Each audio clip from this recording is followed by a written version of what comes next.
ಅನ್ನಪೂರ್ಣೇಶ್ವರಿ ತಾಯಿ ನಮ್ಮನೆ ಬಾಗಿಲಲ್ಲಿ ನಿಂತಿದ್ದಾಳೆ. ಕಿರೀಟ ಹಾಕ್ಕೊಂಡಿದ್ದಾಳೆ. ಅವಳ ಒಂದು ವಿಜೃಂಭಣೆಯ ಒಂದು ಅವಳ ಮುಖವನ್ನು ಅವಳ ಡೈರೆಕ್ಟಾಗಿ ಆ ದೇವಿ ಮುಂದೆನೆ, ಆ ತಾಯಿ ಮುಂದೆ ನಿಲ್ಲಿಸೋ ಹಾಗೆ ಮಾಡಿ ಅದನ್ನು ಸಂಪೂರ್ಣವಾಗಿ ಕಲ್ತರ ಮೇಲೆ ನಿಮಗೊಂದು 15 ನಿಮಿಷ ಕೂತ್ಕೊಂಡು ಪ್ರತಿ ಮಂಗಳವಾರ, ವಿಶೇಷವಾಗಿ ಪ್ರತಿ ಮಂಗಳವಾರ ರಾಹುಕಾಲ ಸಮಯ ಒಂದಿಷ್ಟು ಕುಂಕುಮವನ್ನು ಕೊಡ್ತಾರೆ. ಆ ಪುರೋಹಿತರು ತೊಗೊಂಬಂದು ನನ್ನ ಕೈಗೆ ಕೊಟ್ಟಾಗ ಎಷ್ಟು ಆನಂದ ಆಯಿತು ಅಂತ.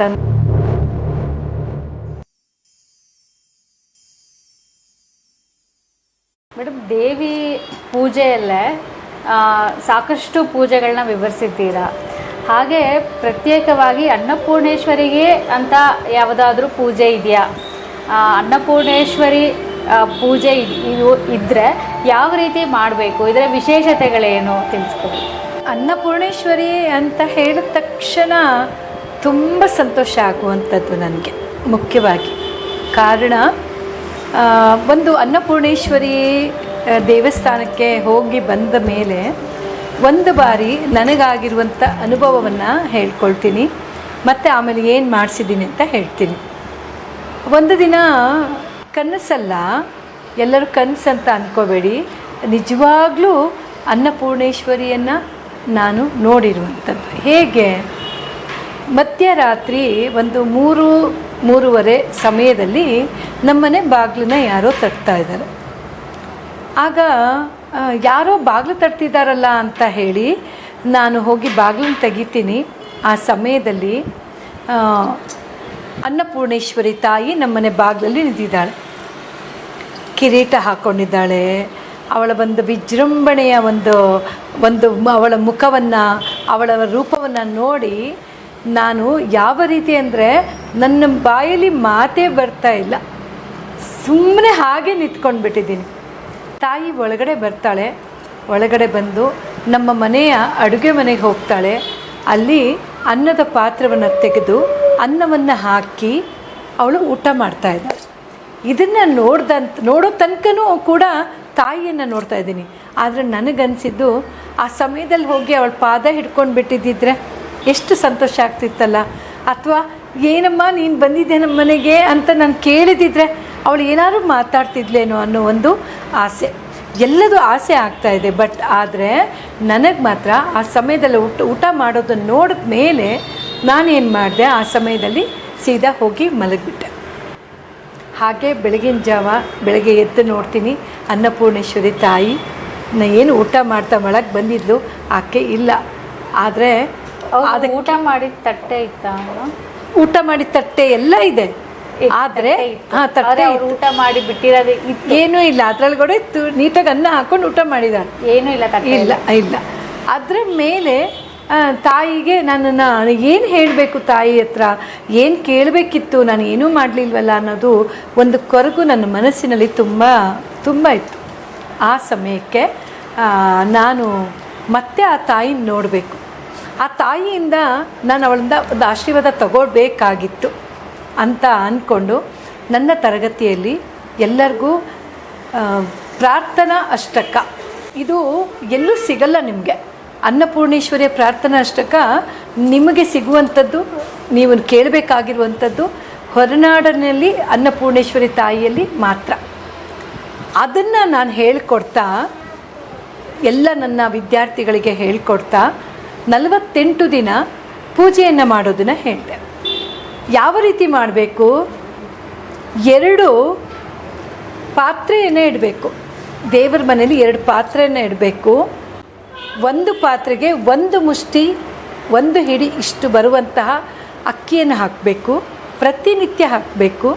ಹಾಗೆ ಪ್ರತಿನಿತ್ಯ 1 ಕಾಯಿನನ್ನು ಹಾಕಬೇಕು ಅಂತ ಹೇಳಿ 48 ದಿನ ಒಂದು ಪೂಜೆಯನ್ನು ಮಾಡಿಸುವಂಥ ವ್ಯವಸ್ಥೆಯನ್ನು ಮಾಡಿದೆ. ಪ್ರತಿನಿತ್ಯ ಪ್ರಾರ್ಥನಾ ಅಷ್ಟಕವನ್ನು ಹೇಳಬೇಕಾಗಿತ್ತು.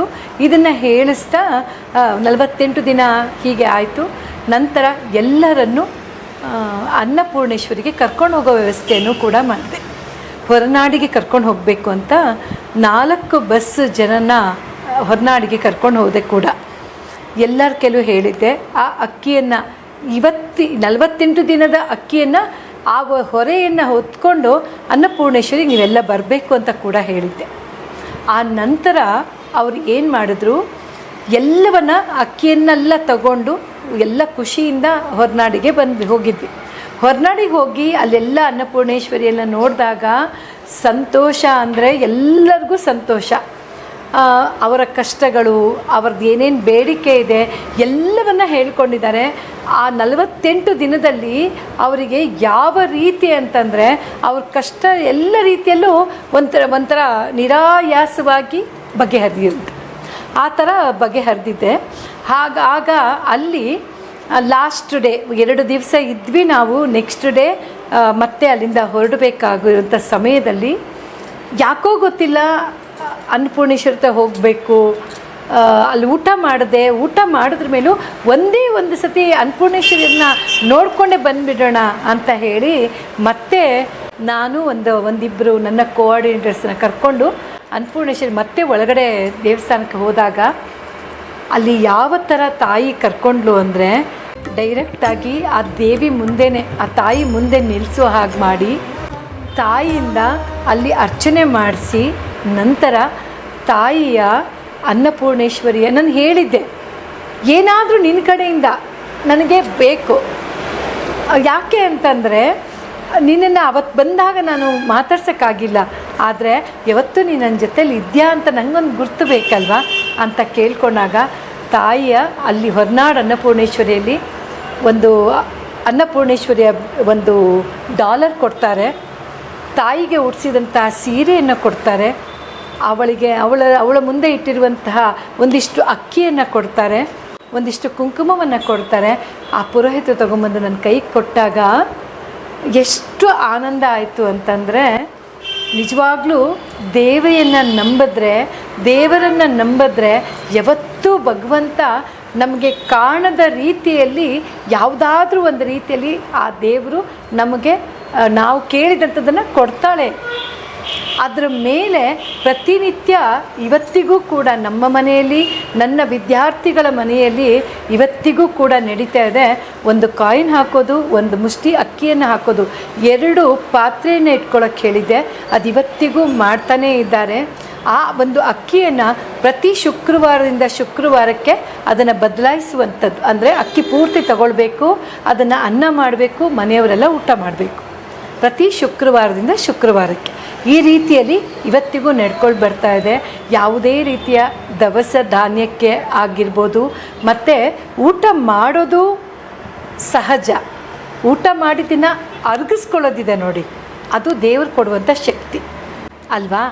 ಊಟ ಮಾಡಿದ್ರ ಮೇಲೆ ಅದು ನಮಗೆ ನಿರಾಯಾಸವಾಗಿ ಅದು ನಮ್ಮ ದೇಹಕ್ಕೆ ಸೇರಬೇಕು.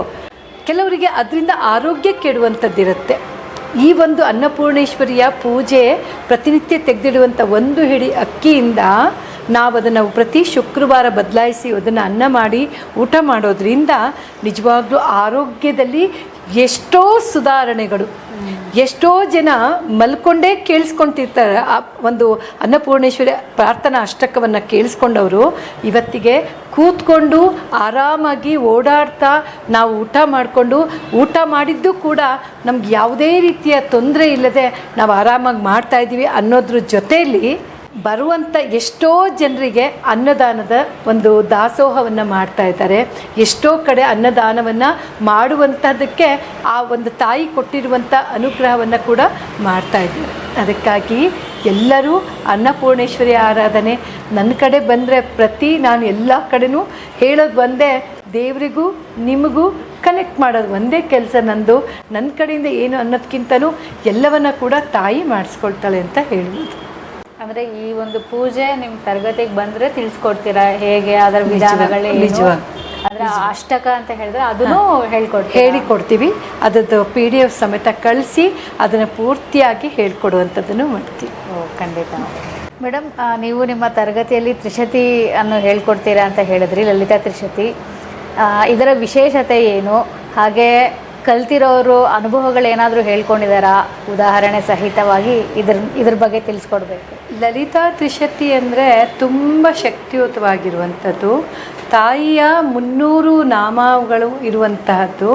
ಅದರಲ್ಲಿ ಹ್ರೀಂಕಾರೇಶ್ವರಿ ಅಂತ ಅಂದರೆ ಹ್ರೀಂಕಾರ ಸ್ವರೂಪಿಣಿಯಾಗಿರುವಂಥ ತಾಯಿಯ ಒಂದು ಹ್ರೀಂಕಾರದ ಬೀಜಾಕ್ಷರಿ ಮಂತ್ರ ಸಮೇತವಾಗಿ ಲಲಿತಾ ತ್ರಿಶತಿಯಲ್ಲಿ ಇರುವಂಥದ್ದು. ಲಲಿತಾ ತ್ರಿಶತಿಯನ್ನು ಕಲಿಯೋದ್ರಿಂದ, ಮನೆಯಲ್ಲಿ ಹೇಳೋದ್ರಿಂದ ಅಥವಾ ಪಠಣ ಮಾಡೋದ್ರಿಂದ ಆಗುವಂಥ ಉಪಯೋಗ ಏನಂತ ಅಂದರೆ, ಮನೆಯಲ್ಲಿ ಯಾವುದಾದ್ರೂ ದುಷ್ಟಶಕ್ತಿ ಅಥವಾ ಯಾವುದಾದರೂ ಒಂದು ರೀತಿಯ ಮನೆಯಲ್ಲಿ ಪಾಸಿಟಿವ್ ಇಲ್ಲ, ಬರೀ ನೆಗೆಟಿವೇ ಇದೆ ಅನ್ನೋದಾದರೆ ಅಂಥದ್ದನ್ನೆಲ್ಲ ಹೋಗ್ಲಾಡಿಸ್ಕೊಳ್ಬೋದು. ಯಾವ ರೀತಿ ನೆಗೆಟಿವ್ ಅಂತ ಅಂದರೆ, ಯಾರೋ ಒಬ್ಬರು ನಮಗೆ ಗೊತ್ತಿಲ್ಲದೆ ನಮ್ಮ ಮೇಲೆ ಏನೋ ಒಂದು ಸಂಚು ಮಾಡ್ತಾ ಇರ್ತಾರೆ.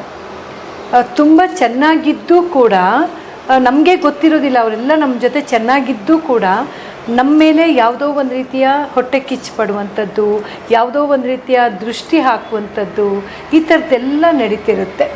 ಅಂಥದ್ದಿದ್ದಾಗ ಮತ್ತು ರೋಡಲ್ಲಿ ಇವಾಗ ನಾವು ದಾರಿಯಲ್ಲಿ ಬರ್ತಾ ಇರ್ತೀವಿ ಅಂತ ಇಟ್ಕೊಳ್ಳಿ, ಆ ದಾರಿಯಲ್ಲಿ ಬರಬೇಕಾದ್ರೆ ಏನಾದರೂ ಯಾರಾದರೂ ಒಂಥರ ನಿಂಬೆಹಣ್ಣು, ಕೆಲವುದೊಂದನ್ನು ದೃಷ್ಟಿ ತೆಗೆಯೋದಕ್ಕೆ ಕೆಲವರು ಮೊಟ್ಟೆಯನ್ನು ಮಾಡಿರ್ತಾರೆ. ಹೀಗೆ ಸಾಕಷ್ಟು ಕೆಲವೊಂದು ಕಡೆ ಇರುತ್ತೆ. ನಮಗೆ ಅರಿವಿಲ್ಲದೆ ಅದನ್ನು ನಾವು ದಾಟಿ ಬಂದುಬಿಟ್ಟಿರ್ತೀವಿ ಅಂತ ಇಟ್ಕೊಳ್ಳಿ. ಆ ನೆಗೆಟಿವ್ ನಮಗೆ ಆಗುವಂಥದ್ದು. ಅಂಥದ್ದೆಲ್ಲ ಏನಾದರೂ ಇತ್ತು ಅಂದರೆ ಈ ಲಲಿತಾ ತ್ರಿಶತಿಯನ್ನು ಯಾರು ಪಠಣೆ ಮಾಡ್ತಾರೋ ಅದು ಯಾವುದು ಕೂಡ ನಮಗೆ ಯಾವುದೇ ರೀತಿಯ ತೊಂದರೆ ಕೊಡೋದಿಲ್ಲ, ತೊಂದರೆ ಆಗೋದಿಲ್ಲ ಅಂತ ಹೇಳ್ಬೋದು. ಲಲಿತಾ ತ್ರಿಶತಿಯನ್ನು ಕೂಡ ನಮ್ಮ ತರಗತಿಯಲ್ಲಿ ಹೇಳ್ಕೊಡ್ತೀವಿ, ವಿತ್ ಮೀನಿಂಗ್ ಸಮೇತ. ಒಂದೊಂದು ನಾಮಾವಳಿಯ ಅರ್ಥ ಸಮೇತವಾಗಿ ನಾವು ಹೇಳಿಕೊಡುವಂಥದ್ದು. ಹಾಗೆ ಶೋಭಾನೆಯನ್ನು ಕೂಡ ನಾವು ಅರ್ಥ ಸಮೇತವಾಗಿ ಹೇಳಿಕೊಡುವಂಥದ್ದನ್ನು ಮಾಡ್ತೀವಿ. ಕೆಲವೊಂದು ತರಗತಿಯಲ್ಲಿ ನಾವು ಸ್ತೋತ್ರಕ್ಕೆ ಅದರ ಅರ್ಥವನ್ನು ತಿಳಿಸಿ, ಅರ್ಥವನ್ನು ಕಲಿತು ನಾವು ಹೇಳಿದಾಗ ಇನ್ನು ಹೆಚ್ಚಿನ ನಮಗೆ ಅದರಿಂದ ಅರ್ಥವಾದಾಗ ಆ ಒಂದು ಸ್ತೋತ್ರವನ್ನು ಹೇಳಬೇಕು ಅನ್ನುವ ಒಂದು ಇಷ್ಟ ಆಗಬೇಕು. ಯಾವಾಗಲೂ ಅಷ್ಟೇ, ಯಾವುದೇ ಸ್ತೋತ್ರ ಆದರೂ ಕೂಡ ಇಷ್ಟಪಟ್ಟು ಹೇಳಬೇಕು, ಕಷ್ಟಪಟ್ಟು ಹೇಳಬಾರ್ದು ಅಲ್ವಾ. ಆ ಒಂದು ಇಷ್ಟಪಟ್ಟು ಹೇಳುವಂತಹದ್ದನ್ನು ನಮ್ಮ ಯದುನಂದನದಲ್ಲಿ ಮಾಡಿಕೊಡ್ತೀವಿ. ಲಲಿತಾ ತ್ರಿಶತಿಯನ್ನು ಹೇಳೋದ್ರಿಂದ ಏನಂತ ಹೇಳಿದ್ದೀನಿ. ಹಾಗೆ ಎಷ್ಟೋ ಜನ ಈ ಲಲಿತಾ ತ್ರಿಶತಿಯನ್ನು ಹೇಳಿ ಅವ್ರ ಮನೆಯಲ್ಲಿ ಗಂಡ ಹೆಂಡತಿಗೆ ಒಂದು ಯಾವುದೇ ರೀತಿಯ ಒಂದು ಒಳ್ಳೆಯ ಬಾಂಡಿಂಗ್ ಇಲ್ಲ, ಯಾವಾಗಲೂ ಜಗಳ ಮನೆಯಲ್ಲಿ, ಮಕ್ಕಳು ಹೇಳಿದ ಮಾತನ್ನು ಕೇಳೋದಿಲ್ಲ, ಬಹಳ ಎದುರಾಗಿ ಉತ್ತರ ಕೊಡುವಂಥದ್ದು, ಈ ಥರದ್ದು ಎಲ್ಲ ಸಮಸ್ಯೆಯನ್ನು ಕೂಡ ಲಲಿತಾ ತ್ರಿಶತಿ ಹೇಳೋದ್ರಿಂದ ಆ ತಾಯಿ ಅದೆಲ್ಲವನ್ನು ನಿವಾರಣೆ ಮಾಡಿಕೊಡ್ತಾಳೆ. ಲಲಿತಾ ತ್ರಿಶತಿಗೆ ಇರುವಂಥ ಶಕ್ತಿನೇ ಹಾಗೆ. ಆ 300 ನಾಮಾವಳಿಯನ್ನು ಹೇಳೋದಕ್ಕೆ ನಿಮಗೆ ಕನಿಷ್ಠ ಒಂದು 15 ನಿಮಿಷ ಸಾಕಾಗುತ್ತೆ. ಅದನ್ನು ಸಂಪೂರ್ಣವಾಗಿ ಕಲ್ತರ ಮೇಲೆ ನಿಮಗೊಂದು 15 ನಿಮಿಷ ಕೂತ್ಕೊಂಡು ಪ್ರತಿ ಮಂಗಳವಾರ, ವಿಶೇಷವಾಗಿ ಪ್ರತಿ ಮಂಗಳವಾರ ರಾಹುಕಾಲ ಸಮಯ 3 ಗಂಟೆಯಿಂದ 4:15 ತನಕ ಮಂಗಳವಾರ ಇರುವಂಥ ರಾಹುಕಾಲದ ಸಮಯದಲ್ಲಿ ಮನೆಯಲ್ಲಿ ಲಲಿತಾ ತ್ರಿಶತಿಯನ್ನು ಹೇಳ್ತಾ ಆ ರಾಹುಕಾಲ ಸಮಯದಲ್ಲಿ ಒಂದು ನಿಂಬೆಹಣ್ಣನ್ನು, ಎಲ್ಲರೂ ಹೇಳ್ತಾರೆ ಮನೆಯಲ್ಲಿ ನಿಂಬೆಹಣ್ಣು ದೀಪ ಹಚ್ಬೋದಾ? ಡೆಫಿನೆಟಾಗಿ ಹಚ್ಬೋದು. ಒಂದೇ ಒಂದು ನಿಂಬೆಹಣ್ಣನ್ನು 2 ಭಾಗ ಮಾಡಿ ಅದಕ್ಕೆ 2 ತುಪ್ಪದ ದೀಪವನ್ನು, ಬತ್ತಿಯನ್ನು ಹಾಕಿ ನಾವು ಲಲಿತಾ ತ್ರಿಶತಿಯನ್ನು ಹೇಳಿ ಅಮ್ಮನವರಿಗೆ ಈ ಒಂದು ನಿಂಬೆಹಣ್ಣಿನ ಒಂದು ಆರತಿಯನ್ನು ಮಾಡೋದ್ರಿಂದ ಮನೆಯಲ್ಲಿರುವಂತಹ ನೆಗೆಟಿವ್ ಎಲ್ಲವನ್ನು ಹೋಗಲಾಡಿಸ್ಕೊಳ್ಬೋದು, ಮನೆಯಲ್ಲಿ ಶಾಂತಿಯಿಂದ ಇರಬಹುದು. ಹಾಗೆ ಯಾವುದೇ ರೀತಿಯ ದುಷ್ಟ ಶಕ್ತಿ ಅನ್ನೋದು ಮನೆಯೊಳಗಡೆ ಎಂಟ್ರಿ ಆಗೋಕ್ಕೆ ಬಿಡೋದೇ ಇಲ್ಲ ಅನ್ನೋದನ್ನು ಹೇಳ್ಬೋದು ಲಲಿತಾ ತ್ರಿಶತಿಯಿಂದ. ಇದನ್ನು ಡೆಫಿನೆಟಾಗಿ ನಾವು ಕಲಿಸ್ಕೊಡುವಂಥ ವ್ಯವಸ್ಥೆಯನ್ನು ಕೂಡ ಮಾಡ್ತೀವಿ. ನಿಗೊಂದು ಆನಂದ ಪರಮಾನಂದ, ನೀಲವರ್ಣನ ಅಂದವ ನೋಡಿ ಹೂವರಳಿ ಮಾಡಿದೆ ಮೋಡಿ, ಕಾಣುವ ಕಣ್ಣಿಗೊಂದು ಆನಂದ ಪರಮಾನಂದ. ಕೃಷ್ಣ ನೀ ಆಡಿದ ಲೀಲೆ ಇನ್ನೊಮ್ಮೆ ಆಡು, ಕೃಷ್ಣ ನೀ ಆಡಿದ ಲೀಲೆ ಇನ್ನೊಮ್ಮೆ ಆಡು, ಕೃಷ್ಣ ನೀ ಆಡಿದ ಲೀಲೆ ನನ್ನೊಡನೆ ಆಡು ಕೃಷ್ಣ ನೀ ಆಡಿದ ಲೀಲೆ ನನ್ನೊಡನೆ ಆಡು. ತುಳಸಿ ದಳ ಆಯ್ದು ತಂದು ಕೃಷ್ಣ ನಿನಗೊಂದು ಮಾಲೆ ಬಲವಾದ ದಾರ ಕಟ್ಟಿ ಎಂದೆಂದು ಹಾಕುವೆನ. ತುಳಸಿ ದಳ ಆಯ್ದು ತಂದು ಕೃಷ್ಣ ಕೃಷ್ಣ ಕೃಷ್ಣ ಕೃಷ್ಣ ಕೃಷ್ಣ ಕೃಷ್ಣ ಕೃಷ್ಣ. ತುಂಬ ಚೆನ್ನಾಗಿ ಹಾಡಿದ್ರು.